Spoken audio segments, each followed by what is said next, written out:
So we'll start in the name of the Father, and Son, and the Holy Spirit, and God, amen.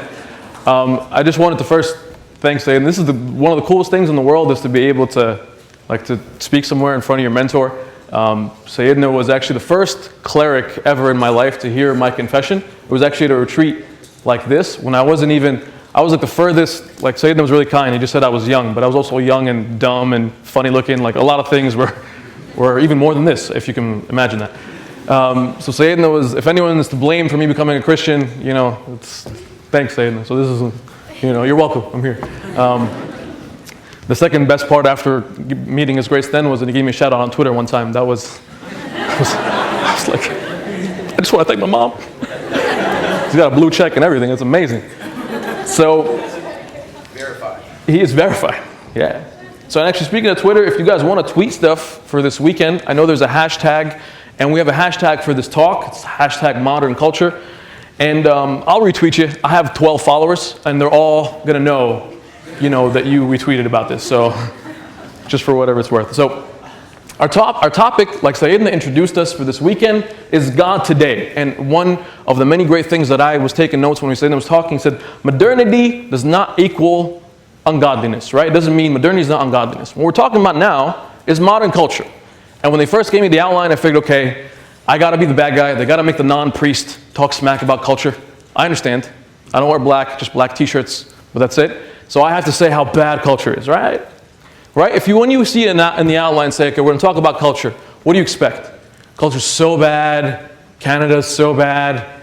A couple days ago, I was with one of our youth, and we were in LA monastery, and she was sharing what she's thankful for as a young, flourishing Coptic person. She's like, I just thank God for my mom, who didn't let me hang out with all those other people, the non-Egyptians. I was just always around good Egyptian people. I was like, oh, okay, you're 20 years old. I didn't think you could still be that racist. But she was. She really was.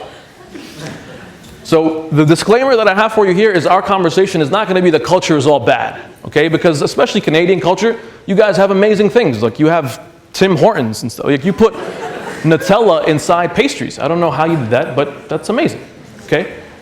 So with that grain of salt, with that little disclaimer, my question for the beginning thing is Western culture really all that bad? Is it that terrible, okay?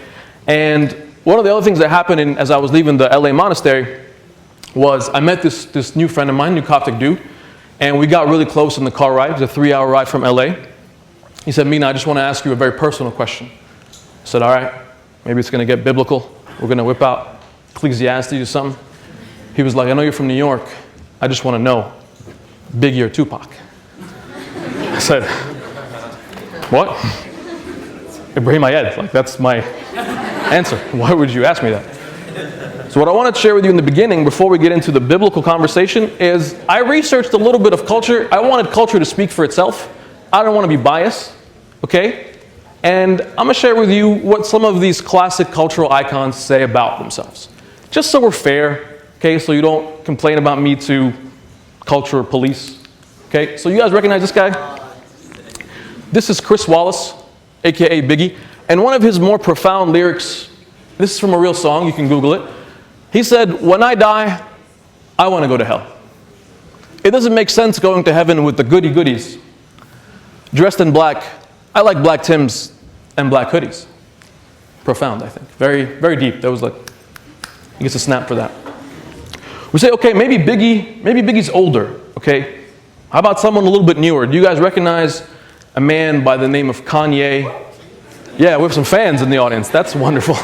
You're going to like this, I think. I think you're really going to enjoy this. This was the cover of Rolling Stone. Kanye, of course, here is representing himself as Jesus himself because his album, he called it Yeezus. And this is also a quote from his album. He says, I am a God. Yes, I just talked to Jesus. He said, what up, Jesus? I said, I'm chilling. Also very profound, very deep. Thank you, Kanye. Maybe we're just saying it's rap culture. Everyone's favorite T-Swizzle, Taylor Swift. I could show you incredible things, magic, madness, heaven, sin. It's very like an interesting way for her to put it that she's going to show us sin. Anyone here a Taylor Swift fan? A lot of dudes in the back like me. Okay. All right. This is judgment-free zone, okay? This is not my... But that's what she said. She said she can show us sin. She show us sin. All right. There's one or two more, not too many. I don't want to bore you with these, but I got to bring up another classic New Yorker. You guys know a guy who was a part owner in the New York Nets? Jay-Z. Jay-Z something very interesting. You know this song called Empire State of Mind? Where he talks about New York City? Really great song. He says, Jesus can't save you. Jesus can't save you. Life starts when church ends. When the church ends. You also know it's a real quote because I didn't even conjugate it to make it correct. He says when the church ends. That's how he said it. So thank you, Jay-Z. So far we have a consensus among rap culture. Jesus can't save you. Life starts when church ends. And the funny thing is, you know what's funny about these little slides that I showed you? No one here was like, what's that? I never heard of any of these guys. Who's Jigga J? Who? What? I don't, right? No one said he didn't recognize. Like there was this famous little clip that he had when Jay-Z was riding a subway and some lady didn't recognize him, which was abnormal. But everybody here recognized. Everybody here knows Taylor Swift. Everybody here knows Biggie and Yeezus. And then we have to wonder, if we know these things, we know the pop culture saying this kind of stuff, what kind of impact is it having on us? That's our conversation. And they're calling him now for that, because it's an issue. Okay? Well, that's just music. Maybe, I don't have time to go through all of music. Like, you could go through all genres. And some music genres are wonderful, and they're not giving us a funny message. I don't have time to go through all of Netflix. But some Netflix stuff, I don't know if you guys are familiar with a show called How I Met Your Second Cousin, or right, How I Met Your Mother, right? Yeah, I'm gonna go there. Yeah, you thought it was safe. It's not safe. This dashing young fella, Barney Stinson, who in the show, someone was bored enough to calculate his sexual partners on the show. And I didn't want to make it a trivia question because it's actually disturbing. It's over 280 people that this man in the show, his character, which everybody loves, that's what happens for him on the show, which is ironic because, of course, in real life, he's a homosexual man. He's not with any women, which is its own thing. Why are we saying all this stuff? Why are we saying this weird intro? First you have like a legitimate, like His Grace and a bishop who's been on like CNN and like says real things, and you have this guy talking about Barney Stinson. Why are we talking about this? I'm gonna tell you why. This is an Orthodox guy. Hope you guys recognize him. St. Anthony the Great. Whenever someone's last name is the Great, you gotta listen to him, because that's great. Okay? So he said one time, the time is coming when men will go mad, and when they see someone who is not mad, they will attack him and saying, you are mad, you are not like us. Here's what we got. Here's our little dichotomy for this evening. I don't care how many little memes or pictures or quotes I throw at you for this night. Is it going to make you stop watching TV? No. Is it going to make you stop listening to music? Everyone's going to go home and clear their iPad? Like, iPod is now on clear. It's just at hand all day. It's not. It's not, right? No matter what I do. But I want to at least show us something isn't right here, okay? Because what I picked, these lyrics, are just the overt crazy ones. The overt ones of saying, like, they're not just the ones that are explicit, they're not just the ones that are cursing, they're not just the ones that are degrading to women, they're not just the ones that, none of that, I'm not even talking about any of that stuff. This is just the one saying, Jesus can't save you. That's either right or wrong. There is no middle ground for that, for you guys here, a bunch of Coptic people. There isn't. Because everything that you're going to talk about, you're going to hear this weekend is going to say, no, Jesus can save you. And then Jigga will say, Jesus can't save you. Well, you got to pick one, because it can't be both.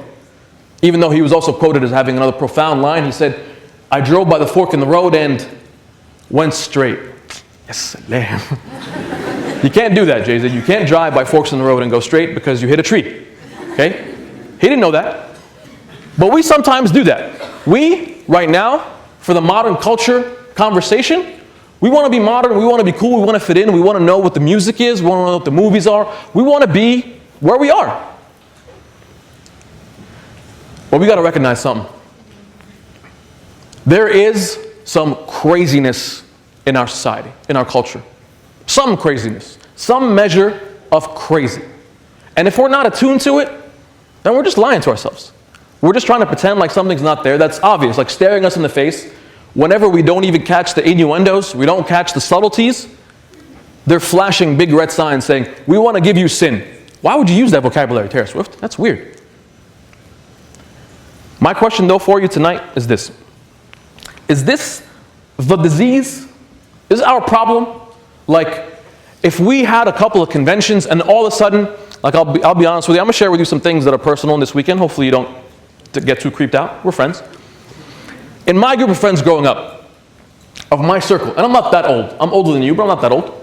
I have one friend who's a heroin addict. One friend, some of them are like doctors and lawyers and like they run the world and stuff like that. That's fine.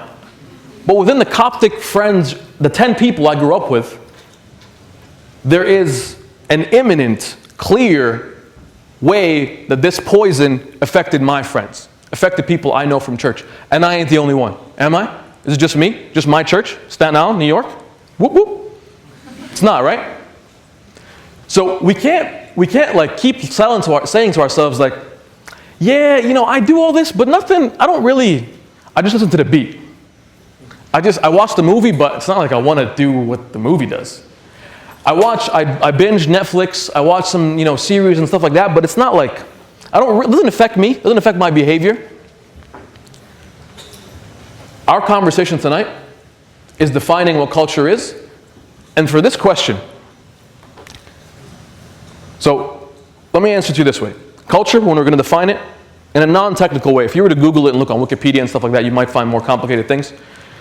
But for the context of our conversation, culture means what you find to be normal, right? Like Western culture changed a lot over the past 20, 30, 50 years, even on TV. There was a time when on TV, and remember I Love Lucy?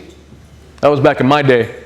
No, I'm not that old. But there was a time when on TV you couldn't have, a husband and his wife wouldn't even be seen, like they're sleeping in separate rooms on TV. I was like, wow, that's not normal, that's abnormal. Now, what we believe is normal is crazy. So we gotta uncrazy ourselves this weekend for some things. Because here's what we have. You come to a retreat like this, and you begin to uncrazy. You begin to say, you know what? Purity is normal. That stuff is crazy. Okay? Self-control is normal. That stuff is crazy.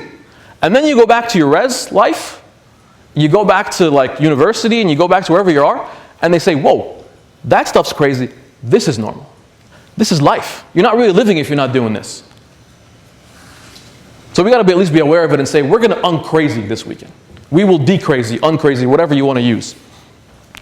But the big thing I want to share with you is that this is actually not the disease.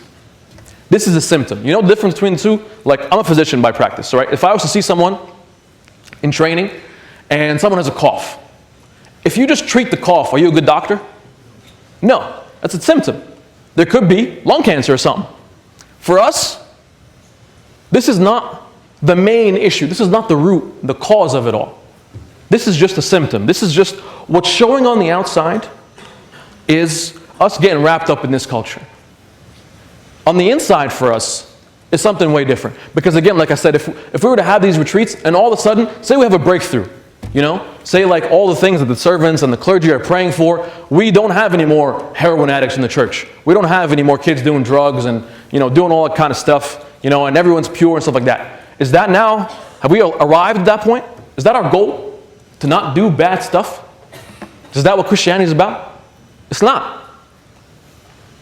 So I wanted to approach you in this conversation that we're going to have with our goal. Once we made fun of culture a little bit and we're aware of the crazy, I want to show you this. This is our goal. A Christ culture is our goal. Christ culture. And remember again now, what does culture mean? Culture means what is normal. What's normal? Because here's what's going to be even more interesting for me and you to talk about. It's not going to be that the easy thing. The easy part is, oh, look how bad rap is. That's easy, okay? We did that, okay, and we get it, it's fine. Oh, look how promiscuous our culture is. Okay, we get it. We know. It's obvious. It's so staring us in the face so much, you can't watch a commercial without it. Right? You can't. You can't get away from it. But what's going to be even more interesting is within us Coptic people, what's normal culturally? What's normal Christian culture? Like Sayyidina was saying, we're this body of believers that are coming to encourage each other. Have we created a normal in Christianity that is so basic, that is so, let me tell it to you this way. Anyone's parent, like you raise your hand if your parents, when you were growing up, said to you, Habibi, Habibti, please finish high school. Don't worry about university. Don't really shoot for the stars here. It's tough. I know you're not that bright. Okay? Just finish grade 8. That's... Anyone? Anyone's parent? Your parents gave you the luxury of choosing between any job you want. You can be a doctor, or a doctor, or a doctor. Like whatever, it's fine. Any one of them. If you're really messing up, you could be a pharmacist. If things are tough, you could be an engineer. You know? Just kidding, pharmacists. I love you guys. Right? Oh, that's gonna sting later. I'm saying you've got all options. You've got all kinds of things to choose from. Any of those 3 careers. Engineering, pharmacy, medicine, law. Choose any of them. Right? Or you can major in philosophy and ask people why they want fries with that. Like, why?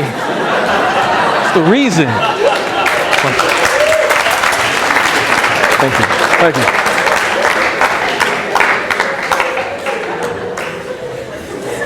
Anyone for philosophy majors?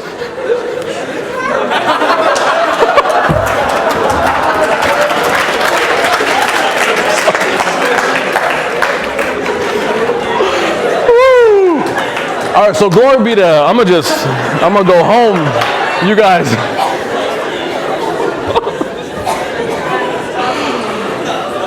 Yeah,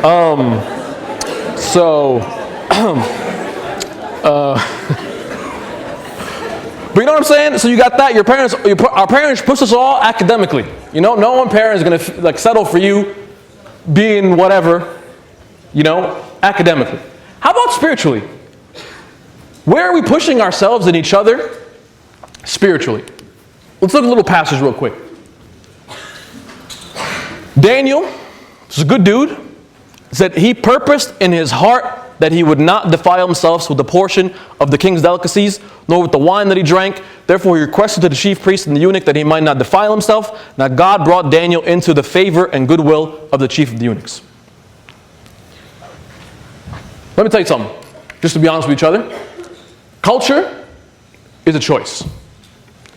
If we think we float into culture, into where we are in like wherever we are, we're lying to ourselves. Daniel, and as like a little background, so Daniel and his friends were in a foreign land. They weren't somewhere where they're supposed to be. They're like in the Canada of their time. Okay, his parents are from Egypt. He said, come on, little Danny, we're going to Babylon. Okay, it's unfortunate circumstances. It was against their will. But Daniel made a choice. Daniel said, listen, I'm choosing Christ culture. Choosing it. I don't care what's there. He turns down alcohol. He turns down the party, not because he's against alcohol.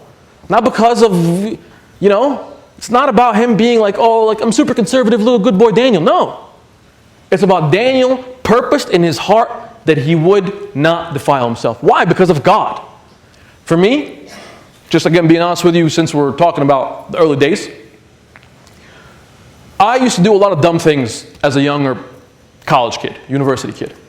My first decision was not to say, you know what, I want to stop doing dumb things. My first decision was to say, you know what, this Jesus guy is for real. I want to choose Jesus culture. That was the first choice I made in my life. Like the first real, active, legitimate choice that changed the way I was when I was 18 to the way I was when I was 18 and a half. That changed my life. Not because I don't want to go to a frat party. Yeah, they're going to keep asking me to go to frat parties later. It's not the issue. Oh, not because I don't want to do this and that. Is Jesus real? Or is he like a little fairy tale that we talk about every convention? Oh, remember that time Jesus did this? Oh, wow, that's so cool, wow. I'll tell you like little bedtime stories about Jesus. Oh, thanks. No, he's a real person. And it's a choice. It's a choice that, like, remember how in the old days, I don't know if you remember this or not. Well, not remember because we weren't there, but we might have read about it. They used to have confessions publicly. You were standing in front of the church. And one of the things also that you would declare, we all declare like our faith in liturgy. You stand up and say the creed, and no one says it for you. You can't have your mom say the creed for you. Okay? Did that when you were little, can't do it anymore. It just looks weird. Tonight, we haven't all made that choice. Even though we're all Coptic, even though we're all here on a convention, and we all want to meet people, and I know, okay. But we haven't all made that choice. And it's got to happen. And I'm not saying you got to make the choice and you got to choose Christ. It's fine if you don't. Just be honest with yourself. In the Old Testament, Elijah, this really cool prophet guy, talked to the people and said, listen, just pick one. I don't care who you pick, just pick one. Choose who you'll serve. If God is God, worship him. If he's not God, don't worship him. Just don't play yourself. It's annoying. It's a waste of time. Choose a culture. The fence thing that we live in, that's what's become normal for us. What's become normal and acceptable in a weird, bizarre kind of way is that we can do a convention and then do funny stuff on Tuesday when we get home. And not like, oh, like I stumbled and it's like an accident. No. It's like premeditated, like this is what I'm going to do on Thursday. It's going down. Okay? That's just a waste of time. Because you know what happens there? You can't really enjoy sin and you can't enjoy God. Hebrews talks about Moses and says like he chose not to enjoy the passing pleasures of sin. Because there is stuff in sin. My first point here, the first conversation point, my church invitation for you maybe, for tonight. Don't let this retreat go by without making a choice. Choose one either way. Either way. Honestly, I think God really respects when we say to him, God, like actually one of the youth in our church, a really good kid, came to me and said, Mena, I don't believe this stuff. It's a bunch of nonsense. I said, all right, cool, man. Let's talk about it. I respect that. Some other kid was like, hey, yeah, it's cool, but like maybe it's not for me, and I kind of like it, but kind of don't. I said, why are you talking like that? He's just a regular Coptic kid, but that's how he talked to me. The point is, don't let this weekend go by without making an active choice. You're not going to stumble into it and go, oh my God, I just became a Christian. It's amazing. When I was a kid, just to make fun of myself further, just in case I haven't done that enough, when I was about like in 6th grade, I was a little chubbier than I am now. Now, of course, I'm incredibly fit. I used to think that once you get older, you automatically develop physical fitness. You develop a six-pack. Like I used to look outside my window and see like kids that are in university and they were all really like fit. He's like, man, I can't wait till I'm older because naturally, as you get older, you get physically fit. And that turned out to be a rude awakening for me when I got a little, I was like, this is picture of Jesus, but there's not. Same thing in the spiritual life. We sometimes have this myth that like, I know I'm in high school now, I'm in university, I'm in whatever. When I get older, I'm going to be mad spiritual. No, you won't. There are people who are 96 and not spiritual at all. Don't know anything about Jesus. They still know as little about the Bible as they did when they were 6. It's not going to happen by accident. It's choice. It's choice that thankfully God is able to like facilitate and help 100%. But it's one that God is not going to force on you and won't happen by accident. So the first thing here is your personal choice. Second then,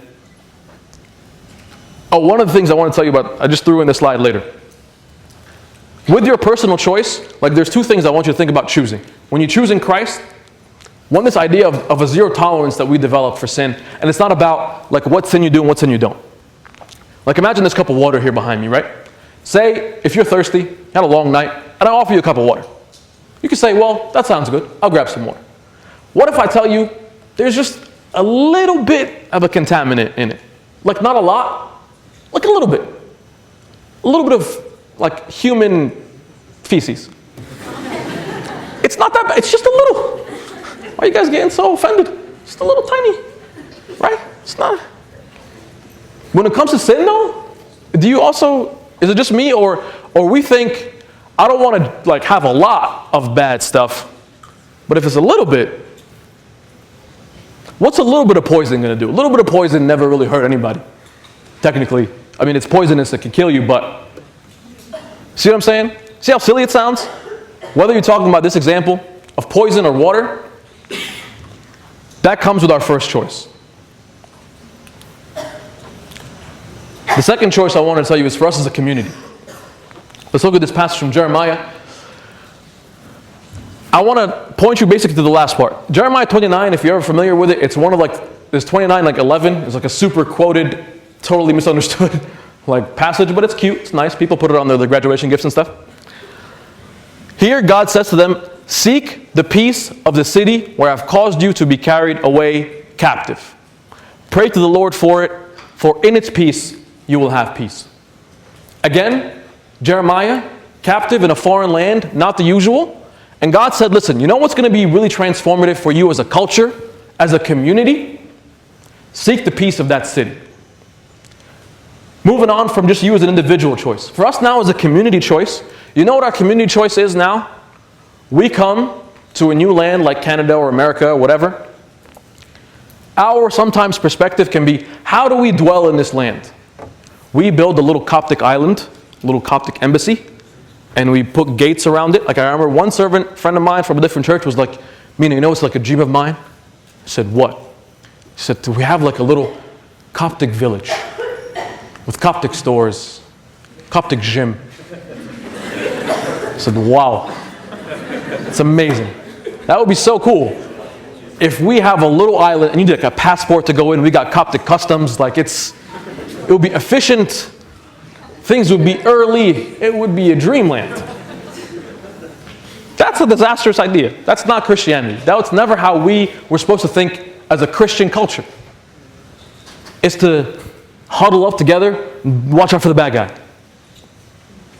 What God said to Jeremiah is, dwell in that city.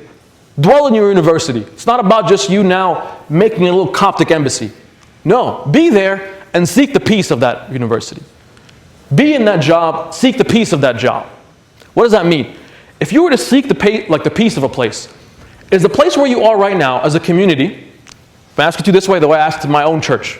We asked our church back home in New York, if, God forbid, our church was to move from our city, what would be the reaction of the neighborhood? There would be weeping and gnashing of teeth, of course. Like there would be, our neighborhood would throw a block party. They would say, this is the greatest the day the Lord has made. Thank God we got rid of them. Because what our church does in our community is we throw the garbage in people's houses. We take up everybody's parking. Okay? We get loud on feast days. We make commotion. And again, I don't know if it's just our church. I'm not just calling your churches out because I don't know where you are. But generally speaking, is the fact that there is a church that God has planted in Vancouver or Edmonton or wherever, Seattle, everywhere else. Forgot the list. Is that now caused, there is more peace in that city? Is it? Or is it just, there's a bunch of Coptic people. They do stuff on Sundays, sometimes Friday nights. They have Bible study. In the early days, one of the things that people hated about Christians? One Roman emperor is quoted to say man, these Christians are so annoying. Not exactly in those terms, because he wouldn't say that. But he said, what's most troubling about Christians is they don't take care of just their own orphans and wounded and poor and whatever. They take care of everybody else's. That's what was so conspicuous about Christians. For us, one of the marks of us choosing a culture, a Christ culture as a community, is what difference has it made in our city? What difference has it made where we dwell? And I know actually for a lot of you, it does make a difference. Right? There's a lot of activity that we do that we're trying to be there. But that's the choice that we're making now. The choice of not being isolated, the choice of saying, we will seek the peace of that city. Just for the juicers among you. A little trivia question. What do you get when you squeeze orange juice? Sorry, when you squeeze oranges. When you squeeze orange juice, you just get your hand wet. I don't know, so it doesn't have, nothing happens. What do you get when you squeeze oranges? Orange juice. What do you get when you squeeze whatever else is up here? The juice of whatever else is up here. What do you get when you squeeze Christians? Whole lot of stuff. Craziness. What do you get when you squeeze a Christian community? A Coptic church in the city. What happens when you really squeeze it? When, like someone that was sharing with me today earlier says, oh, you know, what's rough is like our church funding has really gone down. It's being squeezed. What's going to get cut? For a church, I won't say what church, but I sat in on like a little Legna meeting one time, the church board, which as you know is very spiritual. They were saying, hey, we have a problem here. The lack of funding, the Sunday school program seems to not be generating much revenue anymore. I think we should cut it. I said, you're right. Definitely cut Sunday school. These kids don't know how to generate income. It's just send them to economics class or something. Like this is sell your bond when you leave. What's the problem? Put it on eBay. When you squeeze a community, is Jesus coming out? When you're squeezed as a person, when you got a really rough day, exam time, finals, what comes out? Anger, frustration, hatred, and you hate everyone. Or does what come out of you, because what comes out of you is what's really inside. When you're really squeezed, it's the juice. That comes with the choice that we're making. Almost done. For us to redefine normal, for us to redefine culture, look at this passage from the post-resurrection time. Mary Magdalene said, went to the tomb early. She ran. One of the problems, I don't know if this is just like a West Coast thing, someone was sharing this with me. I know for us, like in New York, we run everywhere, like for no reason.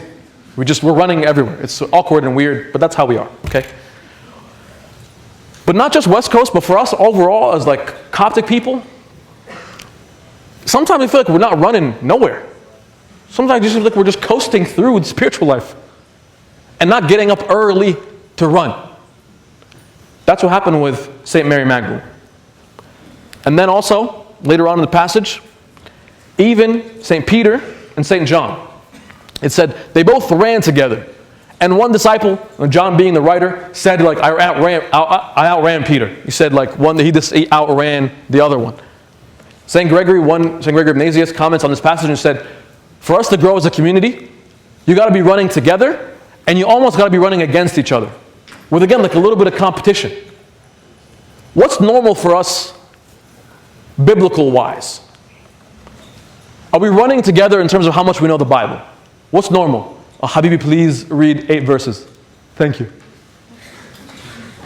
Do you know more about the Bible? Do we know more about the Bible now than we did when we were younger? Are we running hard? Like I'll tell you, for example, for me, my group of friends, when we were younger, we used to really challenge each other to sin aggressively. Okay? Like don't just sin average, sin with purpose. Really put your heart into it. Man up. Okay? And then, when God moved us as a group, we started to challenge each other biblically. Oh, you reading a chapter? That's cute. I'm reading 25. Come at me. Okay? And it wasn't so much we weren't doing it to challenge each other, but that's what we were doing. Like we were all so hungry that, oh man, he's reading patristics, I'm gonna do double patristics. He's learning about God, I'm learning more about God. And as a group, we challenge each other, and that's you're running together, running against each other. In a good way. For us as a community, if we stop this idea of babying each other, like we don't baby each other academically. If your friend wants to drop out of university, you're not going to tell him, that's cool, man, just hang out.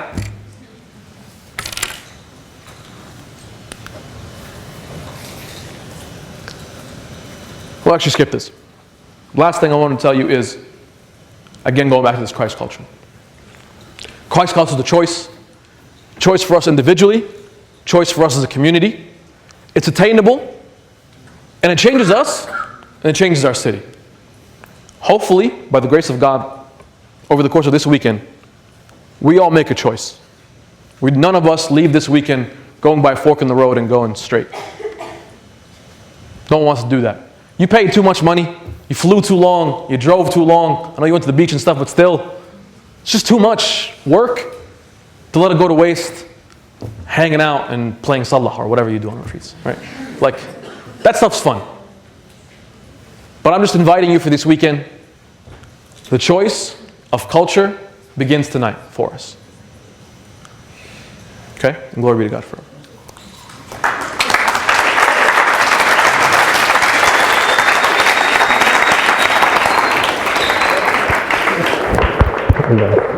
Thank you, Steve.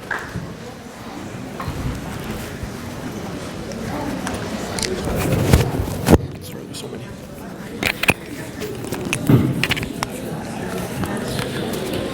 All right, thank you, Mena. And just to touch on a couple of those themes, which I think are very important and important for you to take away with you. The first is, as I said earlier, Mena reminded us, we're not ever supposed to be hidden as Christians. We're not supposed to try to not live in the world, because light is only effective when it's in darkness. Otherwise, it doesn't make a difference. Salt is only effective when it's preserving. It doesn't make a difference. And so it's important for us to know that we have a function in this world. Our function is not just to be okay. Our function is to be okay and be transformed, and then, through God's presence in our lives, transform the world. So if we're just not sinning, that's one very small step. If we're just doing good deeds, that's another significant step. But if we are actually making a difference to change the world, that is what we should be doing. The second thing is, we are never going to benefit anything from just trashing the culture around us. Because there are also some very good things. But even the bad things, to mark them and note them is not enough. And I completely agree when Mena went on to say, but what do we do after that? Okay, we know that there are bad things. Our purpose is not to curse the darkness. Our purpose is to be a light in that darkness and break it. And that's your purpose. None of you here is not equipped to do that. God has equipped you all to do that. Sometimes in small ways, sometimes in very big ways. But you're all equipped to break that darkness. And so that's something we need to aspire to. And finally, it is this concept of what we read in Ecclesiastes about 2 being better than 1, let alone 150 or 160. That we all support each other, that we run the race together, that we help each other in all we do. There's an example of does anyone here cycle professionally? If you've watched cycling, you'll understand that people cycle in teams. And what they do is, when they have someone who they want to win, they will send someone up ahead of them to cycle in front of them. Anyone know why they do that? Because then, so the pace, they pace them, so the other one keeps up, and they break the wind resistance, so you follow in their slipstream. And so they're taking that. It's even visible in birds. When birds fly in that arrow configuration, it's because that bird in the front breaks through the wind resistance, opens it up, and makes it easier for the birds around it. And then in turn, they will fly out of that formation into the back. Another one takes the pace, and then they fly back. If birds can do it, we should be able to do it. If birds will sometimes take that burden for the rest of their flock, and they will set a pace and challenge one another, that's what we should be doing. So this weekend, have a great time. Enjoy yourselves, but challenge each other in the right way. Challenge each other. Wow, do I sound like that? Sorry. So challenge each other. Challenge each other to not only logistically be in the right place at the right time, to listen, to focus, all of that, but challenge each other to actually want to change for the better or to do things even better. Be that influence on each other that you can be proud of, and you can help your brothers and sisters too. So again, thank you, Mena, for that. The philosophy thing we'll talk about later. No, but you know, it's actually true. It's actually very, very true. When you're just studying humanities, be very careful. Humanities do not earn you a living. They're great things to study. I mean, I studied humanities along with another degree. But be careful when you're choosing your careers, and some of you will. When you're choosing your careers, choose with purpose. Just as when you're choosing your spiritual life, choose with purpose. When you're doing things on a day-to-day basis, choose with purpose. So that your life may be purposeful, and that your life here may lead you to an even greater life in the kingdom prepared for you.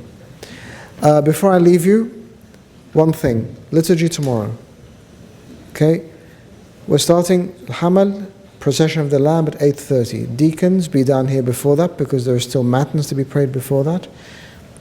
Please be here on time. I don't go for this whole Egyptians late thing. I'm Egyptian, I'm not late. You guys are on time for your work. You're on time for your courses. You're on time when you have to make payments. You're on time when you have to register for things. You're on time when you want to be on time. So don't use it as an excuse, and don't be disrespectful to the people who are going to be here on time. I'm going to be here on time. The fathers will be here on time. Many of you will be here on time. Respect those people who are being here on time as well. And above all, we all respect the presence of God in the liturgy, who comes for us specifically. So please take that seriously, be on time, and for all the sessions for the rest of the weekend, please be on time. When we say a session starts at 1, you don't start moving from where you are at 1. You start moving and give yourself enough time so that we don't end up then getting a knock-on and losing things. A lot of planning has gone on. A lot of work has gone on behind the scenes. Please honor that and respect it by following the programs that you have. Okay? Thank you.